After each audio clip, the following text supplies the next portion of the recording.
Mid day মিলকে বেসরকারিকরণ করার প্রতিবাদে সিআইটিউর পক্ষ থেকে হিঙ্গলগঞ্জ বিডিও অফিসে ডেপুটেশন। উত্তর চব্বিশ পরগনার হিঙ্গলগঞ্জ। সারা রাজ্য জুড়ে 2004 সালের 12 জানুয়ারি থেকে চলে আসা এই মিড ডে মিল প্রকল্প এতদিন যাবৎ সরকারি আওতায় ছিল, কিন্তু বর্তমান সরকার সেটাকে ইসকনের হাতে সমর্পণ করে দিয়েছেন। এইভাবেই এই প্রকল্প বেসরকারিকরণ হওয়ায় তার জন্য সিপিএম এর পক্ষ থেকে কৃষ্ণপদ ঘোষের নেতৃত্বে পশ্চিমবঙ্গ মিড ডে মিল কর্মী ইউনিয়নের সদস্যরা বিক্ষোভ দেখায়।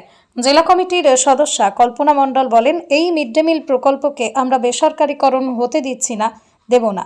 এদিন হিঙ্গলগঞ্জ পুলিশ প্রশাসনের উপস্থিতিতে বিডিও সাহেবের হাতে তার ডেপুটেশন কপি তুলে দেন।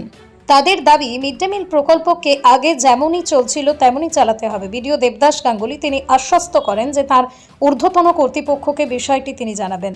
প্রদীপ সরকারের রিপোর্ট, হিঙ্গলগঞ্জ নিউজ।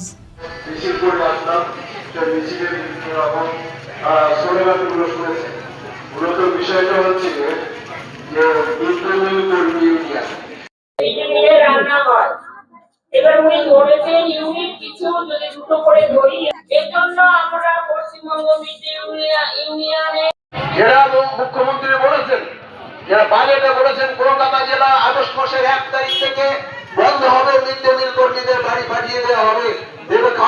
দিলাম, আমরা ওনার কাছে গেছিলাম, উনি আমাদের কথা শুনলেন, উনি আমাদের সবকটা দাবির সঙ্গে সহমত প্রকাশ করলেন, আমাদের সঙ্গে উনি সহমত।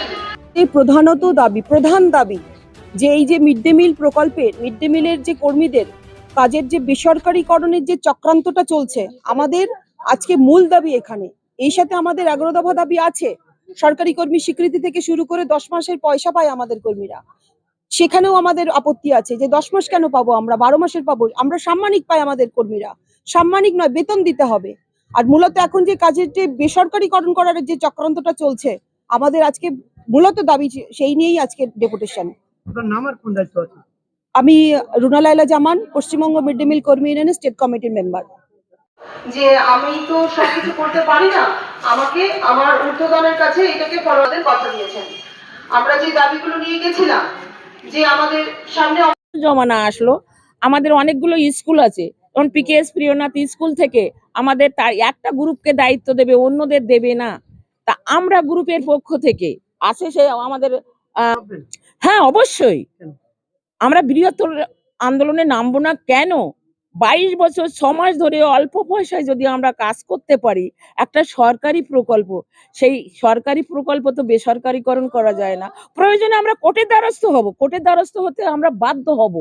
কোর্টের দ্বারস্থ হয়ে আমরা দেখব কি করে আমাদের রান্নার কাজটা সরকার কেড়ে নেয়। আমার নাম কল্পনা মণ্ডল। আমি দায়িত্বে আছি এই হিঙ্গলগঞ্জ ব্লকের। সর্বপ্রথম আমার গ্রুপ স্কুলে রান্না করতো, সেখান থেকে মিড ডে মিল ইউনিয়নটা করি। বর্তমানে আমি জেলা কমিটিতে আছি। এই বাচ্চাদের প্রোটিন কি শুধু দিনের পর দিন সোমবার থেকে শনিবার পর্যন্ত শুধু বাচ্চারা স্কুল থেকে যদি না চলে যায়, তার মা বাবা তাদেরকে চাল গ্রুপ, সেই গ্রুপে তাহলে বলছিলেন তারা 150 টাকা 200 টাকাও করে দাও, মাস গেলে পাচ্ছেন না। আপনাদের দিয়ে 12টা মাস ধরে রান্না করিয়ে নিচ্ছেন। এইটা হচ্ছে মূল বিষয়। আর ইসকনের যে ধর্মীয় জানেন, তারা কিন্তু কোন রকমের মাছ রান্না হয়। এবার উনি ধরেছেন ইউনিট কিছু যদি দুটো করে ধরি, এর জন্য আমরা পশ্চিমবঙ্গ মিড ডে ইউনিয়নে দিলাম, আমরা ওনার কাছে গেছিলাম, উনি আমাদের কথা শুনলেন, উনি আমাদের সবকটা দাবির সঙ্গে সহমত প্রকাশ করলেন, আমাদের সঙ্গে উনি সহমত। আমি এখানে হাওড়া স্টেশন থেকে ওঠানামা করি, আমি জানি এই হকারগুলো আমার কাছে বলছে, দাদা সকালবেলা বিজয় উৎসব সাহেবের কাছে যাবো, বাকিরা সবাই এখানে থাকবে। রাজ্যের নেতৃত্ব, আমাদের রাজ্যের নেতৃত্ব সরকারি প্রকল্পকে বেসরকারিকরণ হলো কার স্বার্থে? রাজ্য সরকার জবাব চায়। এই 22 বছর ধরে চলা মিড ডে মিল প্রকল্পকে ইসকনের হাতে দেওয়া হলো কার স্বার্থে? রাজ্য সরকার জবাব দাও। 22 বছর ধরে চলা সরকারি প্রকল্প বিভিন্ন আন্দোলন, আমাদের দাবি পত্র এখানে বলেছে 13 দফা দাবি, এই দাবি মতো উল্লেখ